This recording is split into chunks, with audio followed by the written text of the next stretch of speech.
নমস্কার বন্ধুরা, রাধাকৃষ্ণ ভক্ত ইউটিউব চ্যানেলে আপনাদের সকলকে স্বাগত জানাই।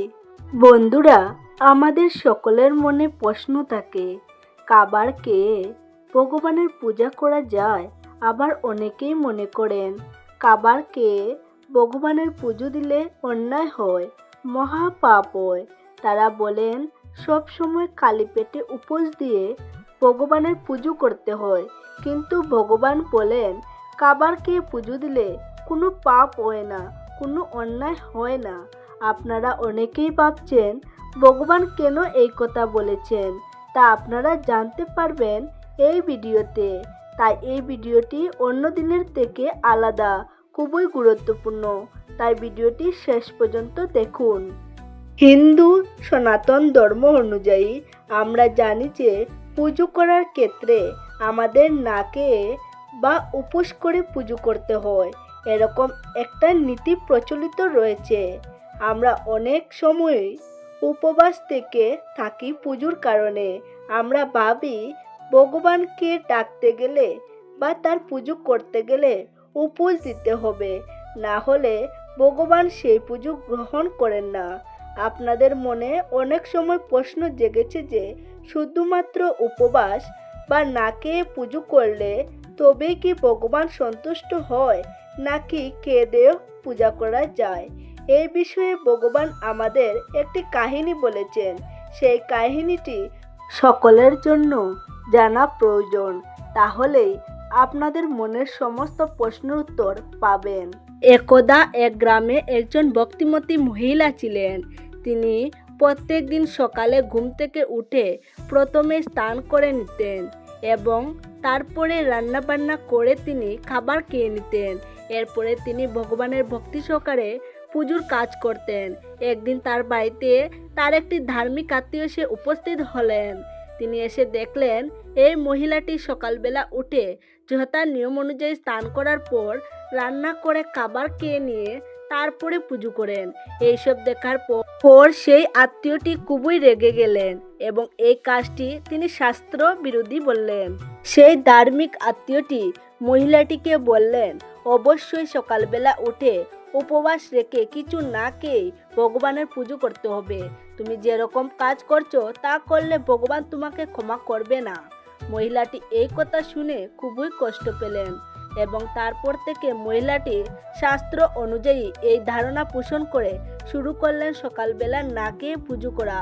এরপর কিছুদিন এইভাবে কাজ করার পর তিনি লক্ষ্য করলেন যে তিনি আগে যেরকম অনেক সময় ধরে ভগবানের পুজো করতে পারতেন, বর্তমানে তা করা সম্ভব হচ্ছে না।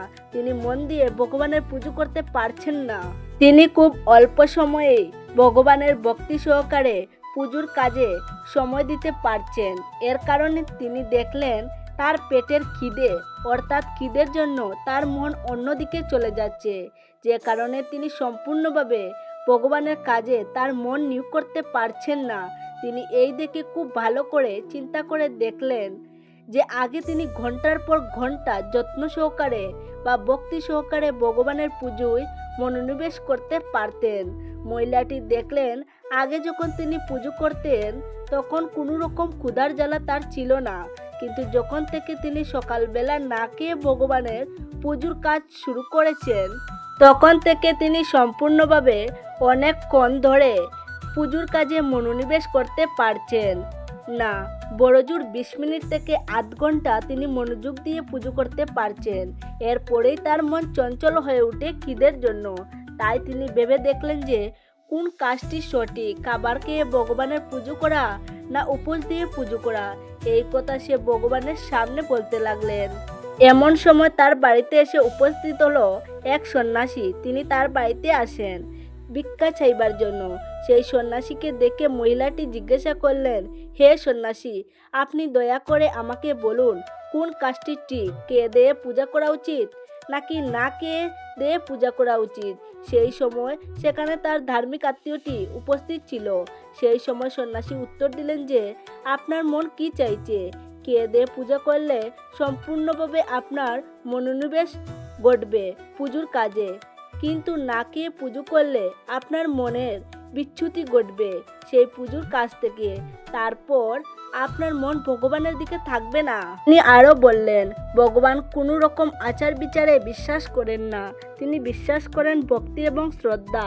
অর্থাৎ আপনি যদি এক মন দিয়ে ভগবানের আরাধনা করেন বা ঈশ্বরকে ডাকেন, তাহলে আপনি কে তাকে পুজো করছেন নাকি না কে পুজো করছেন এটা কোনো ব্যাপারই নয়।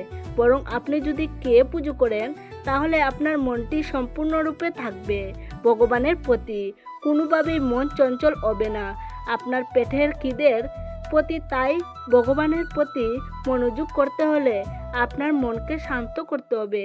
তার জন্য আপনার পেটের খিদেকে দূর করতে হবে এবং আপনাকেও খাবার খেতে হবে। বন্ধুরা, এবার আপনারা আপনাদের সুবিধা মতো যে কোনো একটি নিয়ম পালন করতে পারেন। যদি মনে হয় আপনার কে পুজো করবেন তাহলে সেটি আপনারা বেছে নিতে পারেন। ভগবান কোনো রাগ করবেন না। বন্ধুরা, ভগবান কখনো চান না যে তার ভক্তরা কষ্ট পেয়ে তার পুজো করুক। ভগবান চান তার ভক্তরা যেন ভক্তি দিয়ে মন দিয়ে তার প্রার্থনা করে। তাহলে বন্ধুরা, আমাদের শরীরকে কষ্ট দেওয়া উচিত নয়। আমরা যদি সুস্থ থাকি তবেই আমরা ভগবানকে পুজো করতে পারবো। অপরদিকে শ্রীরামকৃষ্ণদেব বলেছেন, ভগবানের আরাধনা করতে হলে প্রথমেই মনকে স্থির রাখতে হবে। মনকে স্থির করে তাকে ডাকলে তবেই ভগবানের আশীর্বাদ পাওয়া সম্ভব। যারা বাইরে ভক্তি বা ভেতরে চালাকি দেখায়, অর্থাৎ যারা তাদের ভক্তির পেছনে রাখে তাদের অন্য স্বার্থ, তাদের ডাক থেকে ভগবান অনেক দূরে থাকেন। সুতরাং আপনারা মন থেকে ভগবানকে ডাকুন, কোনো রকম স্বার্থ না নিয়ে বা কোনো রকম খারাপ উদ্দেশ্য না নিয়ে, তবেই তিনি সাড়া দেবেন। রামকৃষ্ণদেব আরও বলেছেন, মন এবং মুখ এক করে তবেই ভক্তি করতে হবে, অর্থাৎ মনে এক এবং মুখে আরেক। এরকম করে ভগবানকে বা ঈশ্বরকে ডাকা ঠিক নয়। তাই আপনার মনকে স্থির করুন এবং মন থেকে ঈশ্বরের আরাধনা করুন, তবেই ঈশ্বরের সান্নিধ্য লাভ সম্ভব হবে। অবশ্যই ভক্তিটাই এখানে প্রাধান্য পাবে। কোনোভাবেই আপনি উপোস করে রয়েছেন নাকি খাওয়া দাওয়া করে ভগবানের পুজো করছেন সেটা গুরুত্বপূর্ণ নয়। সুতরাং বন্ধুরা, আপনারা ভক্তি সহকারে আপনাদের ইচ্ছা অনুযায়ী অর্থাৎ আপনাদের সুবিধা অনুযায়ী যদি মনে হয় খাওয়া দাওয়া করে ভক্তি বেশি আসবে, তাহলে সেই পদ্ধতিটি অবলম্বন করতে পারেন। ভক্তি ভরে ভগবানের পুজো করলে ভগবানের আশীর্বাদ লাভ হয়। অর্জুনের মনে সাধারণ মানুষের মতোই প্রশ্ন জেগেছিল। সে শ্রীকৃষ্ণকে বলেছেন, পুজো ও ধ্যান করতে গেলে কি আওয়ার নিদ্রা ত্যাগ করতে হবে? খুব সাধারণ প্রশ্ন, যা কম বেশি সকলের মনেও আসে। মানুষের মনে প্রশ্ন জাগে, ভগবানের সাধনা করতে গেলে কি আওয়ার, বিহার ও বিশ্রাম এগুলি ছাড়তে হবে? ভগবান তার উত্তরে অর্জুনকে বলেছেন, যারা অর্ধাধিক খাবার খান, আবার যারা একেবারে খাওয়া দাওয়া ছেড়ে দেন, তাদের সাধনা সিদ্ধি হয় না। আবার যারা বেশি ঘুমুন কিংবা জেগে জেগে কাটিয়ে দেয়, তাদের দ্বারাও ধ্যান সিদ্ধ হয় না। বেশি খেয়ে দিয়ে বা না খেয়ে ধ্যান যুগ কেন সিদ্ধি হয় না? শ্রীমদ্ ভগবদ গীতা বলছে, জোর করে বেশি খেলে ঘুম আর আলস্য বাড়ে, আবার হজমের সমস্যা হতে পারে, আর রোগ হলে তো ধ্যানে মনোনিবেশ হবে না। অন্যদিকে কেউ যদি খাওয়া দাওয়া ছেড়ে উপবাস করতে থাকে, তার শক্তি কমে যেতে থাকে। ধীরে ধীরে তার প্রভাব পড়ে ইন্দ্রিয় কর্মে, মনের জোরও কমে যায়। তখন কি আর সে স্থির হয়ে পরমেশ্বর স্বরূপে মন সমর্পণ করতে পারবে? ঠিকঠাক পরিমাণে খেলেও ঘুমলে ক্লান্তি দূর হয়ে শরীর তাজা ভাব আসে, তাতে ধ্যান ও পূজা করা ভালো হয়। আবার সেই ঘুমই যদি প্রয়োজনের অধিক হয়ে যায়, খালি আলস্য ঘিরে ধরে, স্থির হয়ে ধ্যান বা পুজোতে বসতেই পারা যাবে না তখন। তাছাড়া বেশি ঘুমলে তো জীবনের অমূল্য সময় তো নষ্ট হয়। সেরকম সারাদিন জেগে থাকলে ক্লান্তি চেপে ধরে। তাই আহার নিদ্রায় ভারসাম্য রাখতে হবে। তাই আমাদের মন শরীর সুস্থ রাখতে হলে খাবার খেতে হবে, ঘুমোতে হবে, তবেই ভগবানের সাধনা করতে পারবো। তো ভিডিওটি আজ এই পর্যন্ত।